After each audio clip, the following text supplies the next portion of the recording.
வணக்கம். வணக்கங்க சார். பேருங்கம்மா? விஜயலட்சுமி. நீங்கள் எங்கேருந்து வரீங்க? நான் குமரப்பாளையத்துலேருந்து வரேன். ஓகேம்மா. இவர் நம்ம சாமி வந்து உங்களை பற்றி நிறைய விஷயங்கள் சொல்லிட்டு இருந்தாரு. சொல்லுங்க. தொடர்ந்து நிறைய நாளாக வந்துட்டு இருக்கீங்க அப்படின்ட்டு.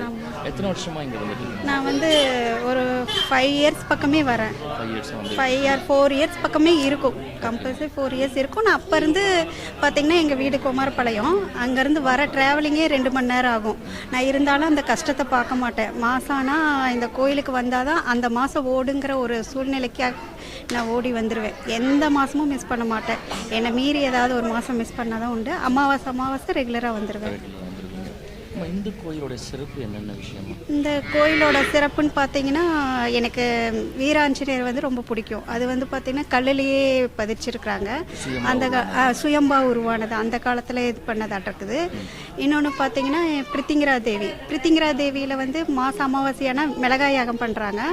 அந்த மிளகாய் யாகத்தில் பார்த்தீங்கன்னா நீங்கள் இவங்க தமிழ்நாட்டில் எந்த கோயிலுக்கு போனாலும் மிளகாய் யாகம் பண்ணக்குள்ள என்ன சொல்கிறது, பூசாரிங்க தான் அந்த மிளகாயை கொண்டு போய் போடுவாங்க. நம்மக்கிட்ட காசை வாங்கி பூசாரிங்க கொண்டு போய் போடுவாங்க. இந்த கோயிலில் என்ன சிறப்புனா இந்த மிளகாயை வந்து நம்மளே போட சொல்லுவாங்க. அப்போ அதனோட பலன் வந்து நம்மளுக்கு முழுசாக கிடைக்கிது. அது நான் அனுபவபூர்வமாக நிறையா விஷயத்தில் உணர்ந்துருக்கிறேன். இந்த கோயிலுக்கு வரதுக்கு காரணம் என்ன?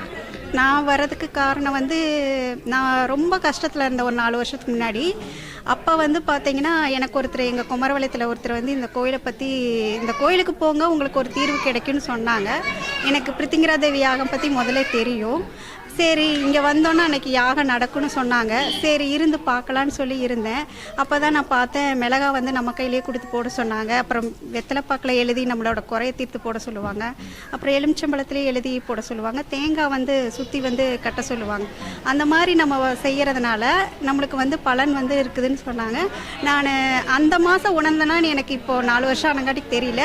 ஆனால் அந்த கோயிலுக்கு வந்ததுக்கப்புறம் நான் பெரிய லெவலில் பலனை எதிர்பார்த்துருக்கேன். இந்த கோயிலுக்கு வந்ததுக்கப்புறம் 1 or 2 மந்தில் சொல்லப்போனால் எனக்கு ஒரு 50,000 லோன் கிடைக்கிறதே கொஞ்சம் பெரிய விஷயமா இருந்தது. நான் தொழிலில் வந்து இதானங்காட்டிக்கு தொழில் பண்ணணுன்னு ஆசையாக இருந்தது. இந்த கோயிலுக்கு வந்தோடனே 1 மாதமோ 2 மாதம் இதில் தான் இருக்கும்னு நினைக்கிறேன். கரெக்டாக பார்த்திங்கன்னா ஒரு 2 அந்த மாதம் இதில் வந்து நான் ஸ்டார்ட் பண்ணேன், லோனுக்காக ட்ரை பண்ணேன். அப்போ பார்த்திங்கன்னா அந்த 2 மாதத்துக்கு அப்புறம் எனக்கு ஒரு 5 லட்சம் லோன் பல்க் லோன் கிடச்சிது. அதுக்கப்புறம் அது ஒரு சிறிது அமௌண்ட்டு தான். அதை வச்சு நான் வந்து பெரிய அமௌண்ட்டில் நான் மாதம் நம்மளை சமாளிக்கிற அளவுக்கு நான் ஏர்ன் பண்ணியிருக்கேன். அந்த பலனை வந்து நான் நிறைய மாதமே நான் 1 மாதத்துக்காக சொல்ல மாதமே இன்றைக்கி வந்தால் இந்த மாதம் எனக்கு இந்த பிரச்சனை இருக்குது எனக்கு விடிவு பண்ணி கொடு அப்படின்னு சொன்னோம்னா 100% நடக்கும்னு நான் சொல்ல மாட்டேன். ஒரு 70% கம்பல்சரி நடக்குது. எந்த கோயிலுக்கு போனாலும் இந்த பலன் இருக்குதுன்னு எனக்கு தெரியல. இது வரைக்கும் எனக்கு 40 வயசு ஆகுது.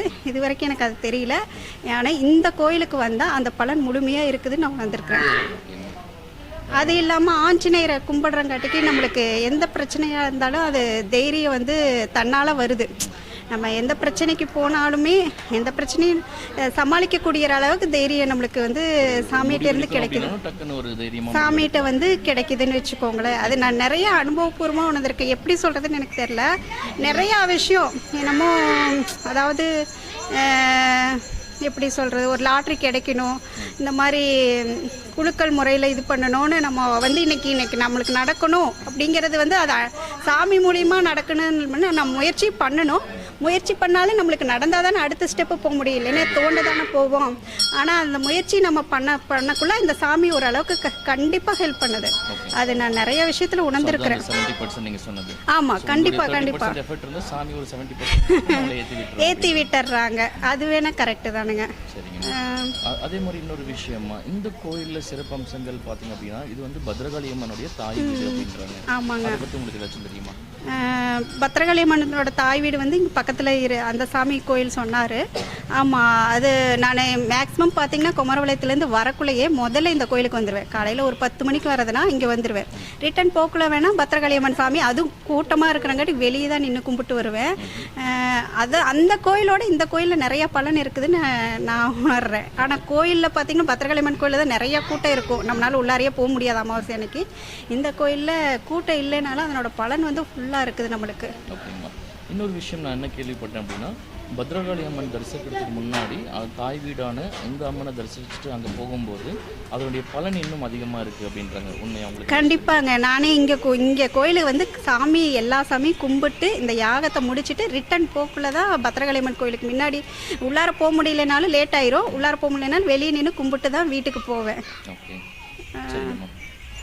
இங்கே அன்னதானம் எப்படிமா நடந்துட்டு இருக்கு? அன்னதானம் வந்து சிறப்பாக நடக்குது. நான் வந்த நாள்லேருந்து பார்த்தீங்கன்னா முதல்ல தக்காளி சாப்பாடு போட்டாங்க, இப்போ வந்து உட்கார வச்சு சாப்பாடு போடுற அளவுக்கு மாதமே அன்னதானம் பண்ணிட்டு இருக்காங்க. ஓகே. இங்கே என்னென்ன குறைகள் அப்படின்னு வந்தால் இங்கே நிவர்த்தி கிடைக்கும் உங்களுக்கு தெரிஞ்ச? குறைகள் அப்படின்னு பார்த்தா இப்போது நம்மளோட பணக்கஷ்டம், மனக்குறை, அப்புறம் என்ன சொல்கிறது, பணக்கஷ்டம் மெயின் எல்லாத்துக்குமே இருக்குது. அப்புறம் கல்யாணம் ஆகிறவங்களுக்கு கல்யாணம் ஆகாதவங்களுக்கு ஆகுதுன்னு சொல்லி இந்த பூஜை பண்ணுறாங்க, கோமாதா பூஜை பண்ணுறாங்க. அப்புறம் குழந்தை இல்லாததுக்கு கூட குழந்தை பிறக்குதுன்னு சொல்கிறாங்க. நிறைய பேர் வந்தவங்களும் சொல்லியிருக்காங்க. அதை பற்றி இது பண்ணியிருக்கேங்க. ரொம்ப நன்றி. இன்னொன்று என்னென்னா, இந்த கோயில் வந்து பார்த்திங்கன்னா ப்ரைவேட்டில் சாமி மட்டும் நடத்திட்டு வராரு. நம்மளை மாதிரி வர ஆளுங்க தான் இந்த கோயிலை வந்து தூக்கி விடணும். நான் இந்த 4 வருஷம் வந்தேன் இல்லையா, நான் வந்து இப்போ பார்த்திங்கன்னா மாதம் 2000 கொடுப்பேன். இது வந்து நான் ஒரு பெருமைக்காக சொல்லலை. நம்மளை மாதிரி இருக்கிறவங்க இந்த பூஜை பண்ணுறதுக்கு மட்டும் இன்றைக்கி ஒரு 20,000 ஆகுது அப்படின்னா சாமினால் மட்டும் கொடுக்க முடியாது. ஏதோ நம்மளை மாதிரி இருக்கிறவங்க வந்து சில பேர் ஹெல்ப் பண்ணால் மட்டும்தான் இந்த பூஜையே நடக்கும். அதுக்கு வந்து வரவங்க எல்லாருமே ஹெல்ப் பண்ணுன்னு கேட்குறேன். இன்னமும் இந்த வீடியோ பார்த்துட்டு நிறைய பேர் வரணும்னு எதிர்பார்க்குறேன். கண்டிப்பாக உங்களை மாதிரி நல்ல மனசு இருக்கிறவங்க இருந்தாலே போதும். நானே பார்த்தீங்கன்னா நிறைய பேரை கூட்டிகிட்டு வந்திருக்கேன். அவங்களும் அவங்களோட பிரச்சனையெல்லாம் சால்வ் ஆகிருக்குதுன்னு சொல்லியிருக்காங்க. நான் ஆனால் ரெகுலராக வந்துட்டுருக்கேன். நம்மளுக்கு இன்றைக்கி முடிஞ்சதுங்கிற மாதிரி எதுவுமே இல்லை. இன்றைக்கி இது முடிஞ்சதுன்னா அடுத்ததுக்காக ஆசைப்படுவோம். அது அடுத்தது அடையிறதுக்காகவே நம்ம வரணும் இல்லையா, அதுக்காக வந்துட்டுருக்கேன். ஒரு குழந்தை வந்து ஏதாச்சும் தேவை அப்படின்னா அம்மாட்ட கேட்குற மாதிரி. ஆமாம், நம்மளுக்கு எப்பயுமே ஆசை வந்து முடியாது. இந்த ஆசை முடிஞ்சிருச்சுன்னா அடுத்த ஆசை வரும். எனக்கு இந்த மாதம் இந்த பிரச்சனை முடிஞ்சதுன்னா அடுத்தது இந்த மாதம் இதை அடையணுங்கிறதுக்காக நம்ம வருவோம் இல்லையா, அதுக்காக நான் இந்த கோயிலுக்கு வந்துட்டே இருக்கேன். என்ன பிஸ்னஸ் பண்ணிட்டு இருக்கீங்கன்னு தெரிஞ்சு? நான் வந்து சானிட்டரி நாப்கின் வந்து பண்ணிகிட்ருக்கேன். நான் அதான் சொன்னேன் இல்லையா, நான் ஒன்றுமே இல்லாமல் வந்தேன், லோன் வாங்கி சானிட்டரி பிஸ்னஸ் ஆரம்பித்து இப்போது இந்த சாமி தயவால் நான் 2 யூனிட் போட்டிருக்கேன். 2 யூனிட் போட்டு நடத்திட்டு இருக்கேன். மக்கள் வீட்டில் வந்து சாப்பாட்டுக்காக ஒரு வழி பண்ணி கொடுத்துருக்கீங்க. ஆமாம், கண்டிப்பாக. ரொம்ப நன்றி. அடுத்த வாரம் மறுபடியும் சந்திப்போம்மா. கண்டிப்பாக. நன்றி. தேங்க்யூ.